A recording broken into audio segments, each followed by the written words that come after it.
23 de octubre de 1942. Los oficiales alemanes en Poltava, Ucrania, estaban emocionados por una distracción muy necesaria de la brutalidad de la guerra. Un circo había llegado a la ciudad, prometiendo una noche de entretenimiento puro con payasos, acróbatas y espectáculos que les recordarían los días felices antes del conflicto. El capitán Klaus Müller, comandante regional de la Gestapo, había ordenado personalmente que todos los oficiales de alto rango asistieran al espectáculo. Necesitamos recordar por qué luchamos, había dicho. Por la cultura europea, por la civilización. Lo que Müller no sabía era que estaba invitando a los asesinos más creativos de toda la guerra a una cena con sus propios verdugos. A las 8:30 de la noche, mientras 47 oficiales nazis se reían de los chistes de un payaso de nariz roja, pequeñas cápsulas de cianuro ocultas en confeti dorado comenzaron a disolverse en sus bebidas.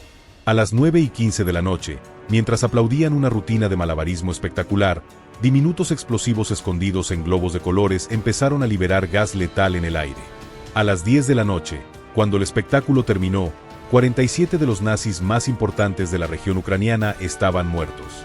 Y los artistas del circo habían desaparecido en la noche como fantasmas de una pesadilla surrealista. Bienvenidos a la historia más extraña y letal de toda la Segunda Guerra Mundial. La historia de cuando Stalin decidió que si los nazis querían un espectáculo, les daría el mejor show de sus vidas. Y también el último. Esta es la historia de la Operación Carnaval, el circo de la muerte que convirtió payasos en asesinos, malabaristas en espías y acróbatas en comandos de élite. Una operación tan bizarra que permaneció clasificada durante 50 años porque nadie habría creído que era real. Para entender cómo 18 artistas circenses se convirtieron en la unidad de operaciones especiales más efectiva del Ejército Rojo, necesitamos retroceder al invierno de 1941, cuando la Unión Soviética estaba al borde del colapso total. Los alemanes habían tomado Kiev, sitiaban Leningrado, y estaban a menos de 50 kilómetros de Moscú.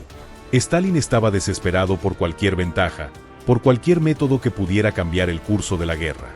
Fue entonces cuando un oficial de inteligencia soviético llamado coronel Iván Petrov tuvo una idea que sus superiores consideraron completamente loca. ¿Qué pasaría si usaran artistas del circo como espías? Los alemanes aman el entretenimiento, razonó Petrov en una reunión con el Estado Mayor en diciembre de 1941. Son predecibles en su deseo de mantener normalidad cultural incluso en territorio ocupado. Un circo puede ir a lugares donde los soldados no pueden. Un circo puede entrenar oficiales alemanes. Y nadie sospecha de un payaso. La idea era tan absurda que casi fue desestimada inmediatamente. Pero entonces Petrov mencionó algo que cambió todo. Había identificado al candidato perfecto para liderar esta operación imposible. Nikolai Kuznetsov no era un soldado típico. Antes de la guerra, había sido el acróbata más famoso de la Unión Soviética, capaz de hazañas físicas que parecían desafiar la gravedad. Pero también tenía algo más, un odio profundo y personal hacia los nazis que había comenzado cuando su familia fue asesinada durante la invasión de su ciudad natal. Kuznetsov no solo tenía las habilidades físicas, explicó Petrov años después en memorias que no fueron publicadas hasta 1991. Tenía la motivación emocional, quería venganza, y estaba dispuesto a usar cualquier método para obtenerla. Cuando Petrov se acercó a Kuznetsov con la propuesta, la respuesta fue inmediata: dame un circo lleno de asesinos, y te daré la cabeza de cada nazi en Ucrania. Durante enero y febrero de 1942, Kuznetsov viajó por la Unión Soviética reclutando artistas circenses que pudieran convertirse en agentes letales.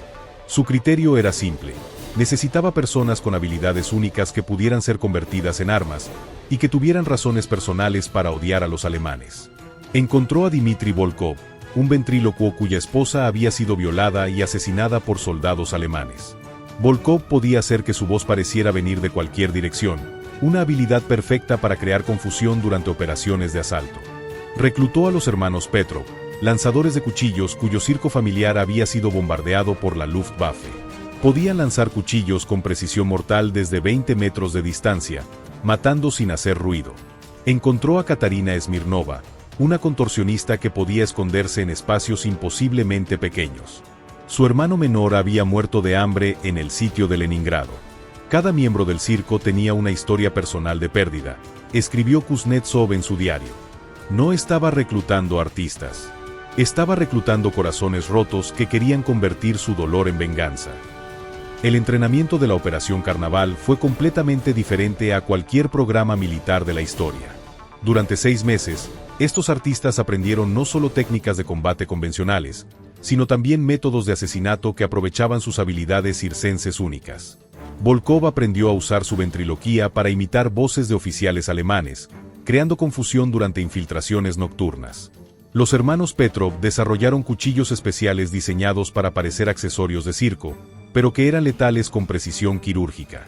Katarina aprendió a esconderse en equipos circenses y aparecer detrás de guardias alemanes cuando menos lo esperaban. Pero las innovaciones más letales vinieron de los payasos. Igor Romanov había sido payaso durante 20 años antes de la guerra. Después de que los alemanes mataran a sus 3 hijos, se había unido al Ejército Rojo con una sola misión: matar tantos nazis como fuera posible antes de morir. Bajo la supervisión de químicos soviéticos, Romanov desarrolló lo que llamó confeti mortal, pequeños pedazos de papel que parecían completamente normales pero que contenían cápsulas microscópicas de varios venenos. El confeti era brillante, explicó años después. Cuando lo lanzaba durante el espectáculo, parecía completamente inocente. Los alemanes incluso lo recogían como souvenirs. Pero las cápsulas se disolvían cuando entraban en contacto con líquidos, liberando venenos que mataban en 15 a 30 minutos. Romanov también perfeccionó globos que contenían gas letal en lugar de aire normal. Cuando los globos se reventaban durante el espectáculo, creando explosiones divertidas, en realidad estaban liberando nubes de muerte invisible. Los globos eran perfectos porque los alemanes esperaban que hicieran ruido, recordó Romanov. Cuando estallaban, todos se reían y aplaudían. No se daban cuenta de que estaban inhalando su propia muerte. En agosto de 1942, después de 6 meses de entrenamiento intensivo, la Operación Carnaval estaba lista para su primera misión. El Circo Internacional de Variedades cruzó las líneas alemanas cerca de Kharkov el 15 de agosto de 1942. En su documentación oficial, eran artistas rusos colaboracionistas que habían decidido entretenerse para el ejército alemán a cambio de protección y raciones alimentarias. Nuestra cobertura era perfecta, escribió Kuznetsov. Los alemanes no solo creían que éramos colaboradores, sino que nos veían como propaganda viviente. Artistas soviéticos que habían visto la luz y ahora apoyaban al Reich. Nos trataban como héroes. La primera presentación fue en un pueblo ucraniano ocupado donde se alojaba un batallón alemán. El espectáculo fue un éxito rotundo. Los soldados alemanes se rieron, aplaudieron y pidieron repeticiones de los mejores números. También murieron 23 de ellos esa noche. Usamos venenos de acción lenta, explicó Romanov años después. Los síntomas no aparecían hasta varias horas después del espectáculo. Para cuando comenzaron a sentirse enfermos, ya estábamos a kilómetros de distancia. Los alemanes atribuyeron las muertes a envenenamiento de alimentos o enfermedad. Nunca sospecharon del circo alegre que había entretenido a sus tropas horas antes. Durante las siguientes 8 semanas, el Circo Internacional de Variedades viajó por territorio ocupado nazi, realizando espectáculos en bases militares, pueblos ocupados y cuarteles generales regionales. Cada presentación seguía el mismo patrón: entretenimiento brillante, risas genuinas, aplausos entusiastas y muerte silenciosa horas después. Pero la misión más ambiciosa de la Operación Carnaval estaba aún por delante: el ataque a Poltava, donde los oficiales de más alto rango de la Gestapo ucraniana se habían reunido para una conferencia regional sobre pacificación de poblaciones resistentes. Poltava era nuestro objetivo final, escribió Kuznetsov. Si podíamos eliminar a la élite de la Gestapo regional, podríamos paralizar las operaciones nazis en toda Ucrania central durante meses. El plan para Poltava requería todas las habilidades que habían desarrollado durante meses de entrenamiento y operaciones previas. Los hermanos Petrov instalarían explosivos ocultos en sus equipos de lanzamiento de cuchillos, dispositivos que parecían completamente inofensivos pero que podían destruir un edificio entero. Dmitry Volkov usaría su ventriloquía para crear confusión entre los guardias alemanes, haciendo que creyeran que las órdenes de evacuación venían de sus propios oficiales.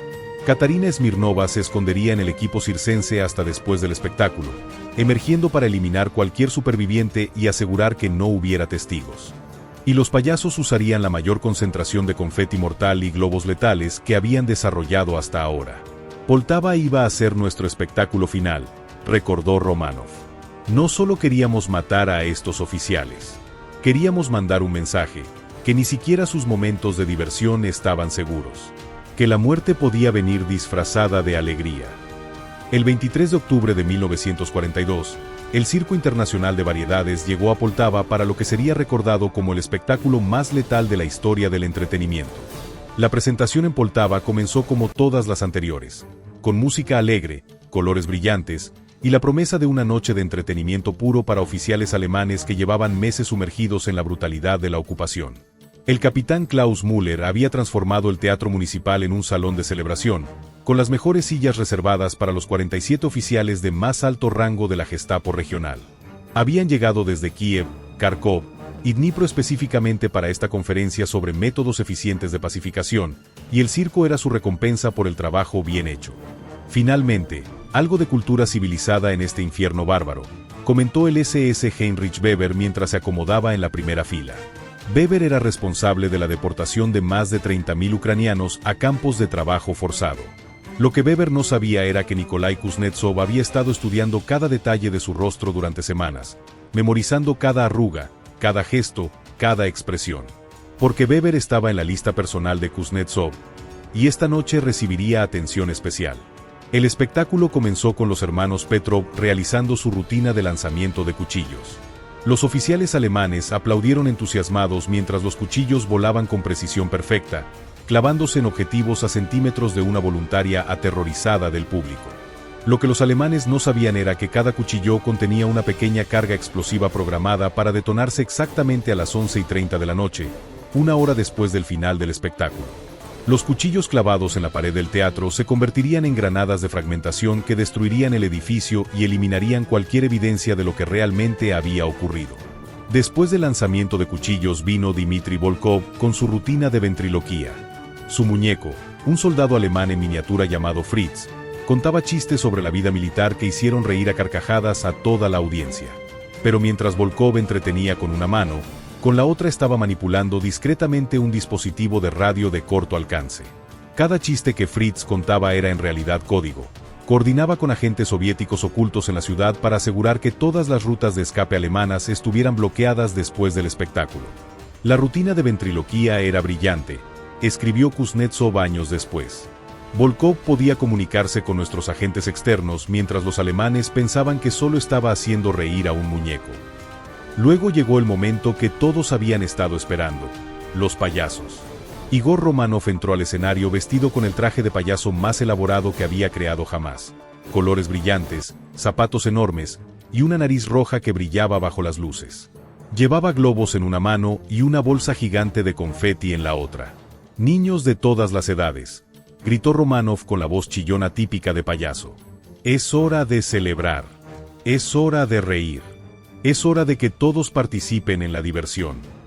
Los oficiales alemanes rieron y aplaudieron mientras Romanov comenzó a distribuir globos a toda la audiencia. Globos rojos, azules, amarillos y verdes que brillaban bajo las luces del teatro. Cada color tenía un propósito diferente, explicó Romanov décadas después. Los rojos contenían gas que causaba parálisis respiratoria. Los azules tenían neurotoxinas que atacaban el sistema nervioso.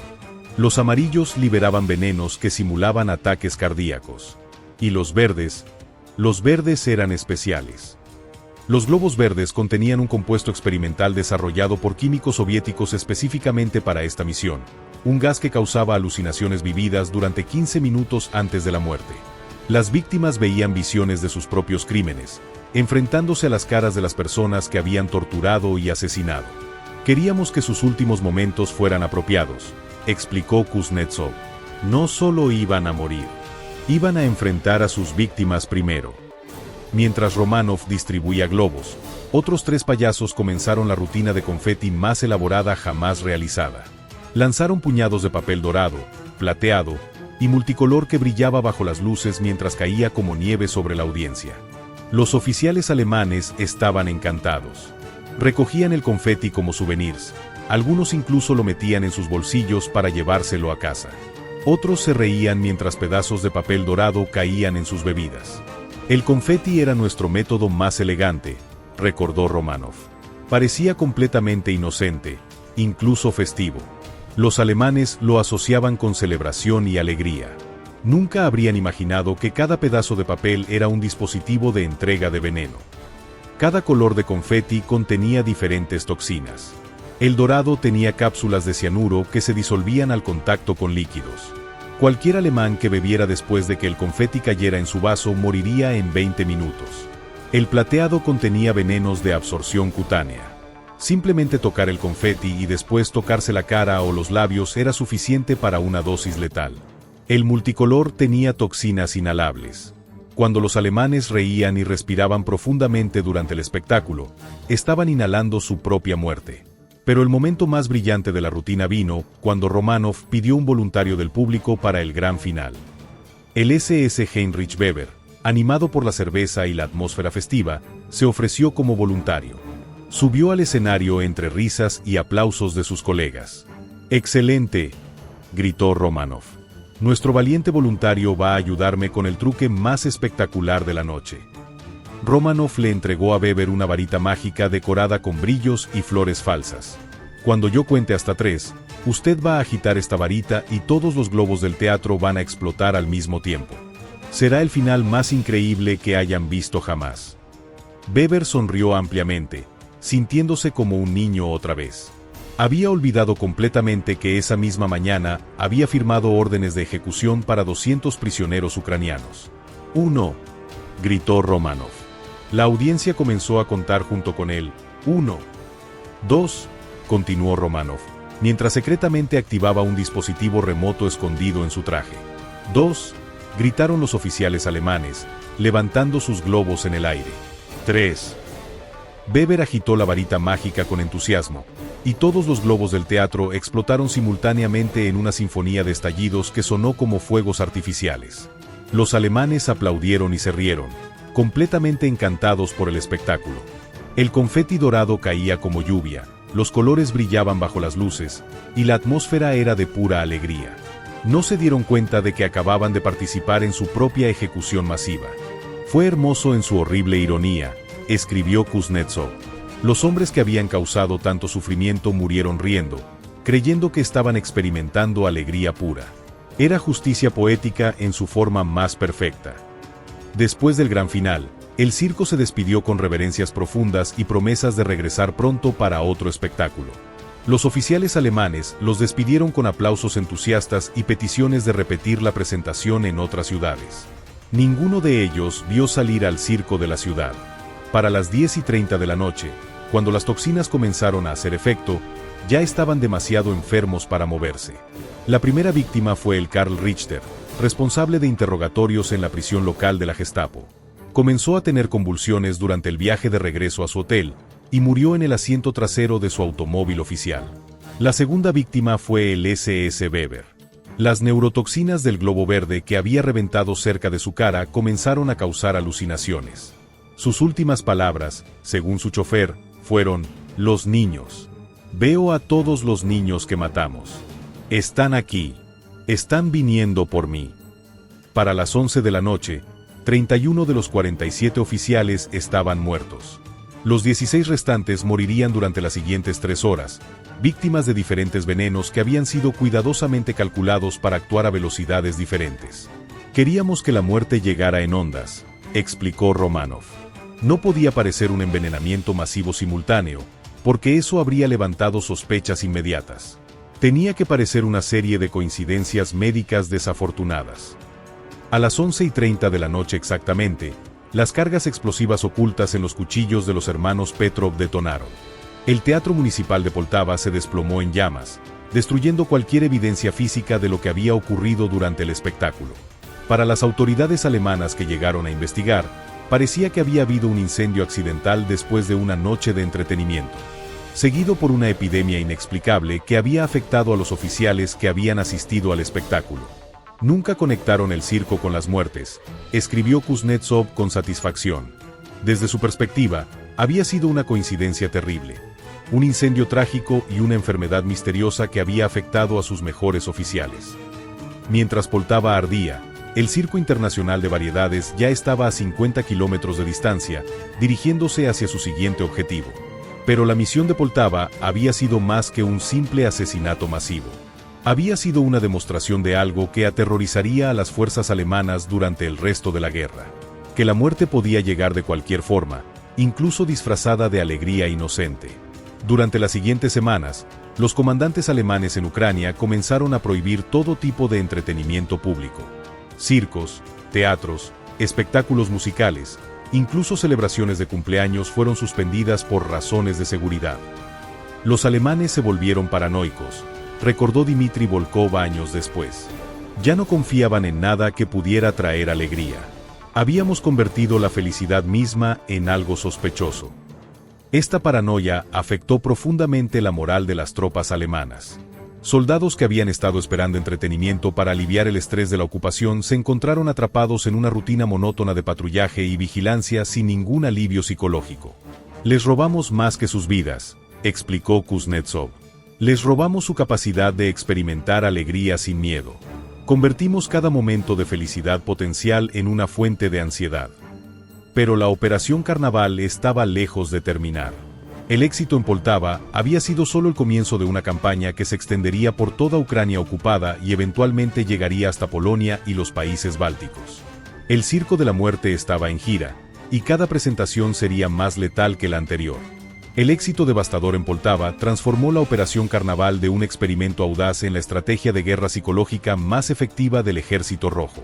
Durante las siguientes semanas, mientras los alemanes investigaban frenéticamente la epidemia misteriosa que había eliminado a sus mejores oficiales, el Circo Internacional de Variedades continuó su gira mortal por territorio ocupado. Stalin, al recibir reportes de la operación, ordenó inmediatamente la expansión del programa. Si 18 artistas pueden matar 400 nazis, escribió en una nota a sus generales, imaginen lo que podríamos lograr con 180. Para noviembre de 1942, 3 circos adicionales habían sido creados y entrenados bajo la supervisión de Nikolai Kuznetsov, cada uno especializado en diferentes métodos de eliminación, cada uno dirigido hacia diferentes tipos de objetivos alemanes. El Circo de los Niños Prodigio se especializaba en infiltrar celebraciones familiares de oficiales alemanes, usando niños acróbatas que podían acceder a áreas restringidas sin levantar sospechas. El Gran Circo Imperial se enfocaba en eventos de alto nivel, presentaciones para generales y funcionarios políticos nazis que visitaban el Frente Oriental. Y el Circo de Medianoche realizaba espectáculos privados para comandantes alemanes en sus cuarteles personales, ofreciendo entretenimiento exclusivo que terminaba en eliminaciones silenciosas. Se había convertido en una industria, recordó Dmitry Volkov años después. Teníamos una línea de producción de muerte disfrazada de entretenimiento. La segunda misión mayor de la Operación Carnaval original ocurrió en diciembre de 1942, cuando fueron invitados a presentarse ante el Estado Mayor del Grupo de Ejército Sur en Kiev. Era una oportunidad única.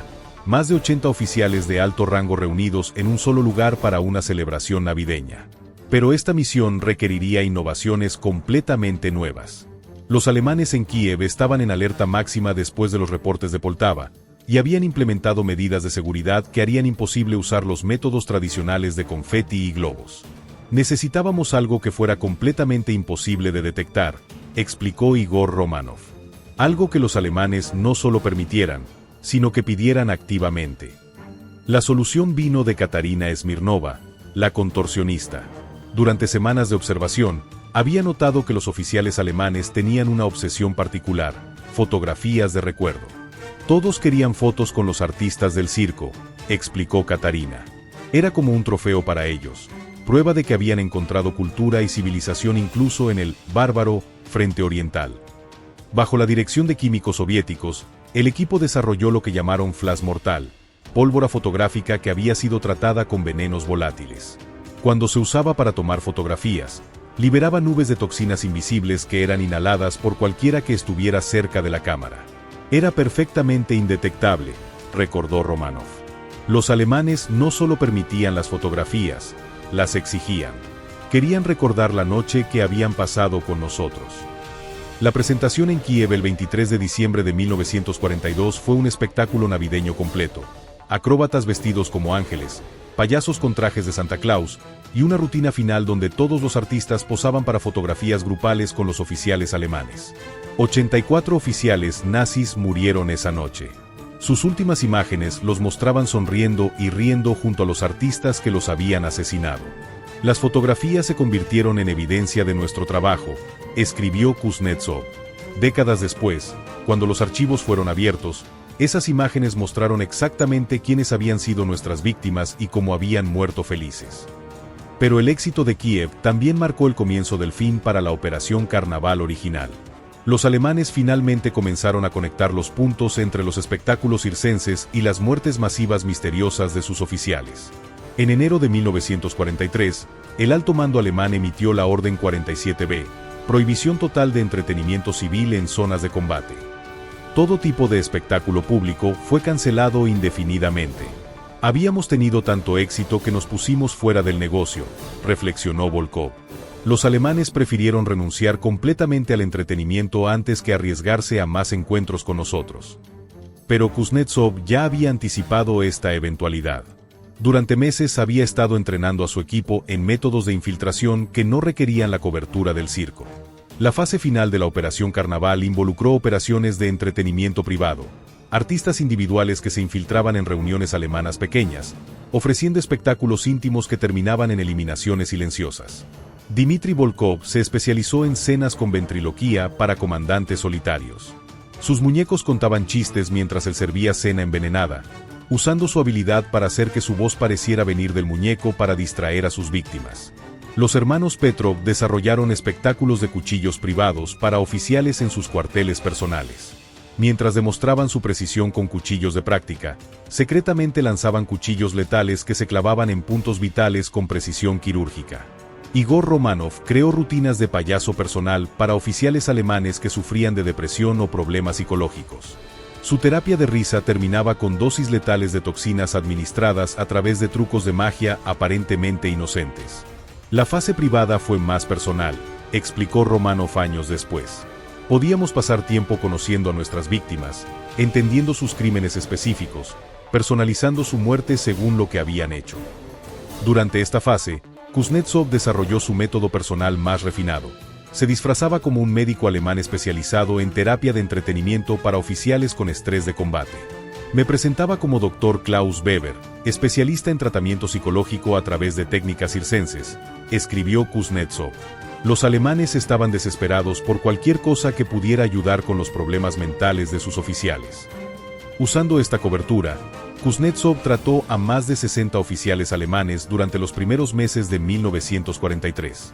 Sus sesiones de terapia incluían ejercicios de respiración con gases letales, técnicas de relajación que involucraban venenos de absorción cutánea, y medicamentos experimentales que eran en realidad cócteles de toxinas mortales.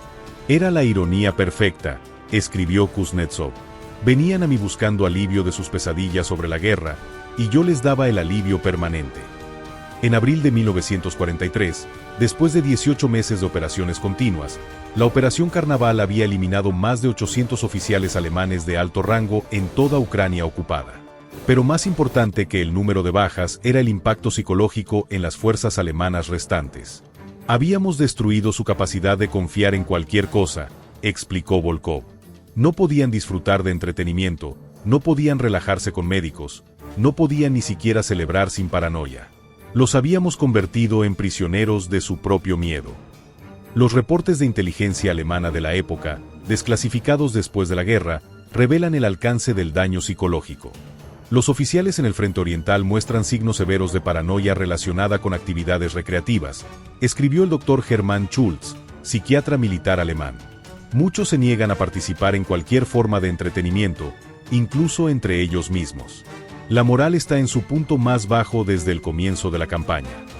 Un reporte del general von Manstein al alto mando alemán fue aún más directo. Mis oficiales tienen miedo de reír. Tienen miedo de relajarse. Tienen miedo de cualquier cosa que pudiera traerles un momento de alegría. Es como si el enemigo hubiera envenenado la felicidad misma. Pero el éxito de la Operación Carnaval también atrajo atención no deseada. En mayo de 1943, Heinrich Himmler personalmente ordenó la creación de una unidad especial de la SS dedicada exclusivamente a capturar a los artistas terroristas. El SS Oberführer Hans Kröger fue puesto a cargo de la Operación Cazador de Payasos, una investigación masiva que involucró a cientos de agentes de la Gestapo. y recursos de inteligencia que habrían sido mejor utilizados en operaciones militares normales. Los alemanes estaban tan aterrorizados por nosotros que dedicaron una división entera solo a encontrarnos, recordó Kuznetsov con orgullo. Estábamos obligando al enemigo a desperdiciar recursos masivos en una cacería de fantasmas. La operación Cazador de Payasos nunca logró capturar a ningún miembro del equipo original de Kuznetsov, pero sí expuso y eliminó 2 de los circos secundarios que habían sido creados después del éxito inicial. En junio de 1943, el Circo de los Niños Prodigio fue emboscado por fuerzas especiales de la SS mientras se dirigía a una presentación en Odessa. Los 12 artistas lucharon hasta la muerte, pero no antes de activar explosivos que mataron a 34 soldados alemanes. Incluso en la muerte, continuamos matando alemanes, escribió Kuznetsov al enterarse de la pérdida. Nuestros camaradas murieron como habían vivido, convirtiendo cada momento en una oportunidad de eliminar fascistas. En agosto de 1943, con la presión alemana intensificándose, Stalin tomó la decisión de terminar oficialmente la Operación Carnaval.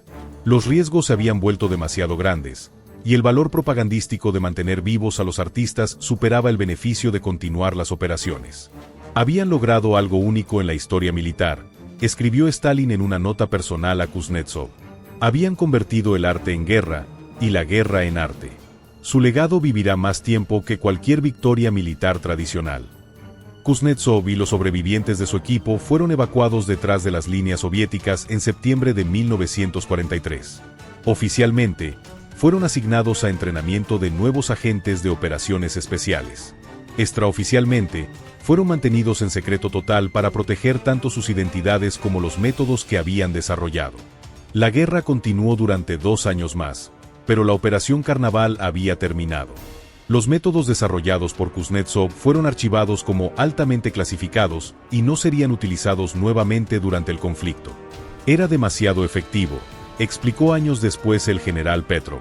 Si otras potencias hubieran copiado nuestros métodos, habría cambiado fundamentalmente la naturaleza de la guerra. Era mejor mantenerlo en secreto. Después de la guerra, los miembros supervivientes de la Operación Carnaval fueron dispersados por toda la Unión Soviética. Se les dieron nuevas identidades y trabajos civiles normales, con órdenes estrictas de nunca hablar sobre sus actividades durante la guerra. Nikolai Kuznetsov se convirtió en instructor de educación física en una escuela de Moscú. Igor Romanov trabajó como técnico en una fábrica de juguetes. Dmitry Volkov se retiró completamente del entretenimiento y se convirtió en bibliotecario. Regresamos a ser personas normales, escribió Kuznetsov en su diario personal. Pero nunca pudimos olvidar que habíamos sido instrumentos de muerte disfrazados de alegría. Durante la Guerra Fría, los métodos desarrollados por la Operación Carnaval fueron estudiados por agencias de inteligencia de múltiples países. Documentos desclasificados revelan que tanto la CIA como el MI6 británico intentaron recrear técnicas similares para operaciones encubiertas. El concepto de usar entretenimiento como cobertura para asesinatos se convirtió en una obsesión para las agencias de inteligencia occidentales, explicó el exagente de la CIA Robert Chen. Pero nunca lograron replicar el éxito de los soviéticos. Requería un nivel de creatividad y desprecio por la moralidad convencional que era difícil de institucionalizar. Los archivos de la KGB, parcialmente abiertos después de la caída de la Unión Soviética, revelan que elementos de los métodos de Kuznetsov fueron utilizados en operaciones limitadas durante las décadas de 1950 y 1960, especialmente en países del tercer mundo donde la cobertura circense era más factible. Pero nunca se intentó una operación de la escala y audacia de la Operación Carnaval original. Era producto de su tiempo, explicó la historiadora rusa doctora Natasha Volkov.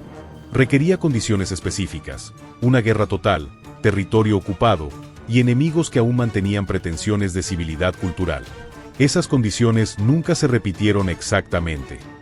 En 1991, con la apertura de los archivos soviéticos, los detalles de la Operación Carnaval finalmente se hicieron públicos. Kuznetsov, entonces de 78 años, dio su primera entrevista sobre las operaciones. No me arrepiento de nada, dijo con voz firme pero cansada. Los alemanes habían convertido la guerra en algo industrial, mecánico, deshumanizado. Nosotros devolvimos el elemento humano, creatividad, humor, ironía. Matamos con arte. Cuando se le preguntó sobre la moralidad de usar entretenimiento para asesinar, Kuznetsov respondió, ¿Era moral lo que los alemanes estaban haciendo a nuestro pueblo? ¿Era moral exterminar poblaciones enteras? Nosotros simplemente utilizamos sus propias expectativas culturales contra ellos. Si querían circo, les dimos circo. Solo que nuestro circo tenía un precio. Igor Romanov, quien había sobrevivido hasta los 89 años, fue más directo en su evaluación. Cada alemán que matamos era un alemán que no podía matar más niños soviéticos. Era matemática simple. Nuestros métodos eran inusuales, pero nuestros objetivos eran completamente claros. Los últimos documentos de la Operación Carnaval no fueron desclasificados hasta 2019, más de 75 años después del final de la guerra. Estos documentos revelaron detalles que incluso los participantes originales no habían conocido completamente. Entre las revelaciones más impactantes estaba la existencia de un manual de campo completo desarrollado por Kuznetsov y su equipo, detallando exactamente cómo convertir prácticamente cualquier forma de entretenimiento en un método de asesinato encubierto. El manual incluía instrucciones para convertir instrumentos musicales en dispositivos de liberación de gases letales, usar maquillaje teatral como medio de administración de venenos de contacto, transformar fuegos artificiales en granadas de fragmentación, utilizar disfraces y máscaras para ocultar dispositivos de asesinato, emplear técnicas de hipnosis y sugestión para manipular víctimas hacia situaciones letales. Era una guía completa para convertir la cultura en un arma, explicó el historiador militar Dr. James Patterson.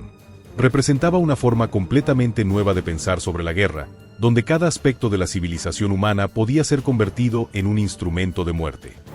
Más inquietante aún, los documentos revelaron que Stalin había ordenado la creación de versiones del manual en múltiples idiomas, sugiriendo planes para exportar estos métodos a movimientos de resistencia en otros países ocupados. Si la guerra hubiera durado más tiempo, especuló Dr. Patterson, podríamos haber visto operaciones similares en Francia, Italia, incluso en Alemania misma. La Operación Carnaval podría haber sido solo el comienzo de una nueva forma de guerra total. Hoy, más de 80 años después, la Operación Carnaval sigue siendo estudiada en academias militares de todo el mundo como un ejemplo extremo de creatividad táctica y guerra psicológica. Cambió fundamentalmente cómo pensamos sobre la infiltración y el asesinato encubierto, explicó el general retirado Michael Thompson, exdirector de operaciones especiales del ejército estadounidense. Demostró que las armas más efectivas no siempre son las más obvias. Pero también sirve como una advertencia sobre los límites morales de la guerra y la facilidad con que las sociedades civilizadas pueden abandonar sus principios bajo presión extrema. La Operación Carnaval fue efectiva precisamente porque violó todas las expectativas sobre cómo debe conducirse la guerra, reflexionó la filósofa moral doctora Sarah Mitchell. Nos obliga a preguntarnos, ¿qué otros límites estamos dispuestos a cruzar cuando creemos que la causa lo justifica? En los archivos del Kremlin, sellado en una caja fuerte que requiere autorización presidencial para acceder, se encuentra el último documento de la Operación Carnaval, un reporte personal de Kuznetsov a Stalin fechado el 15 de septiembre de 1943. En él, Kuznetsov escribió: «Camarada Stalin, hemos demostrado que no hay diferencia entre matar con una espada y matar con una sonrisa. La muerte es muerte, sin importar cómo se entregue. Pero también hemos demostrado algo más inquietante, que los humanos pueden convertir cualquier cosa, incluso la alegría pura, en un instrumento de destrucción. Espero que el mundo nunca necesite estas lecciones nuevamente». El legado de la Operación Carnaval no son solo los 800 más oficiales alemanes que eliminaron, sino la demostración de que en la guerra total, incluso los conceptos más básicos de humanidad, risa, entretenimiento, alegría, pueden ser convertidos en armas. Es una lección que resuena en nuestra era moderna, donde las líneas entre civil y militar, entretenimiento y propaganda, alegría y manipulación, se difuminan constantemente.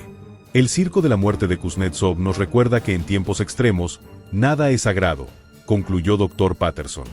Incluso nuestros momentos de mayor felicidad pueden ser convertidos en instrumentos de nuestro propio fin. La historia del Circo Internacional de Variedades terminó en 1943, pero las preguntas que planteó sobre la naturaleza de la guerra, la moralidad y los límites de la creatividad humana continúan siendo relevantes hoy. Porque en algún lugar, en algún momento futuro, cuando la humanidad enfrente otra crisis existencial, alguien recordará que 18 artistas circenses una vez cambiaron el curso de la historia convirtiendo la risa en muerte. Y tal vez, solo tal vez, decidirán que vale la pena intentarlo de nuevo. La historia de la Operación Carnaval nos enseña que los héroes y los villanos pueden usar exactamente las mismas herramientas. La diferencia no está en los métodos, sino en los objetivos. Los payasos que mataron 400 nazis no eran diferentes de los nazis que mataron millones de civiles, excepto en una cosa: estaban luchando por la libertad en lugar de por la opresión. Pero esa diferencia, según Kuznetsov, lo justificaba todo. Cuando luches contra monstruos, escribió en su último diario, ten cuidado de no convertirte en monstruo. Pero también recuerda, a veces, la única manera de detener un monstruo es ser más creativo en tu monstruosidad que él en la suya. El circo de la muerte había terminado, pero su actuación final resonaría por décadas, recordando al mundo que en la guerra total, incluso los payasos pueden ser los asesinos más peligrosos de todos.